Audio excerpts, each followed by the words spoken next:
সকল প্রশংসা আল্লাহ তাআলার অশেষ মেহেরবানিতে আমি আসছি গোলাপবাগে, পাবনা জেলা সদর থানা, এক কথা সদর থানা গোলাপবাগে মেরিল বাইপাস স্কয়ার রোডে।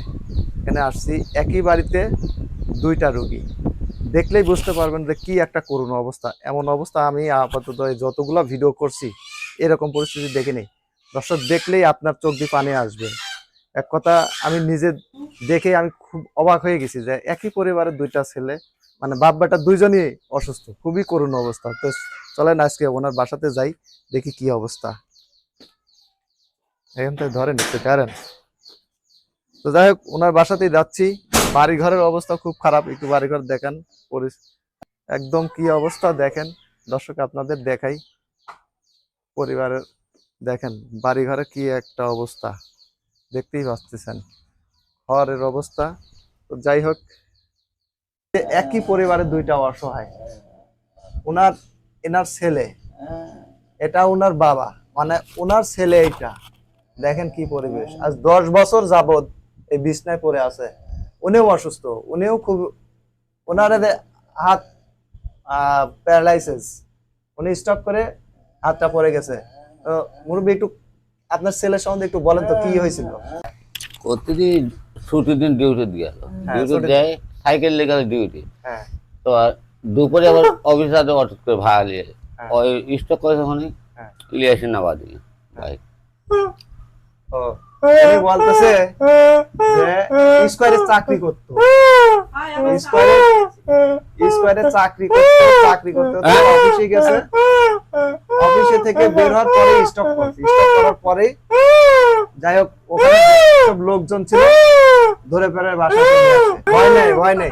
ভয় নেই কথা বলো মামুন তো করো। যাই হোক উনি ভয় পাচ্ছে। আজ 10 বছর যাবত পরিস্থিতি। ভাই একটু ভালো করে দেখেন।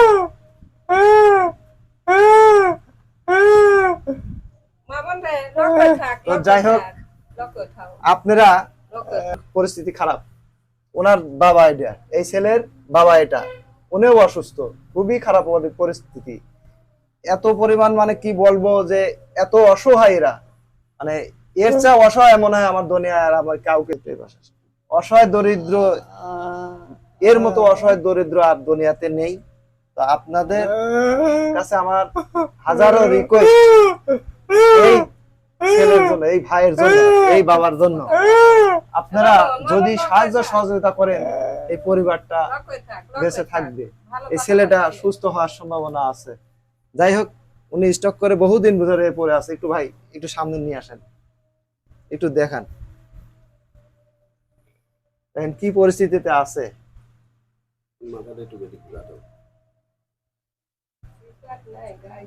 কথা বলার মতো কোনো অপশন নেই, কথা বলার মতো কোনো অপশন নেই। মানে ইনাকে নিয়ে পরিবারে যে আজ 10 বছর কি যে কষ্ট করে চলতেছে ইনাকে নিয়ে, বাড়িতে খাওয়া দাওয়া, এক কথা পিসাব পায়খানা করানো, চরম কষ্টে আছে। তো আপনাদের কাছে আমার রিকোয়েস্ট, আপনাদের কাছে আমার হাজারো রিকোয়েস্ট, এই অসহায়কে আপনারা যদি কোনো সাহায্য সহযোগিতা করেন, আমার মনে হয় আল্লাহর আরশ পর্যন্ত পৌঁছে যাবে।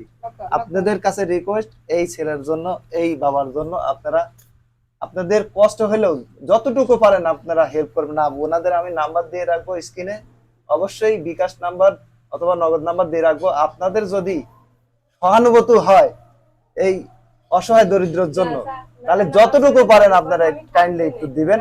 আপনাদের কাছে রিকোয়েস্ট। আজ এ পর্যন্তই, সবাই ভালো থাকবেন, আল্লাহ হাফেজ।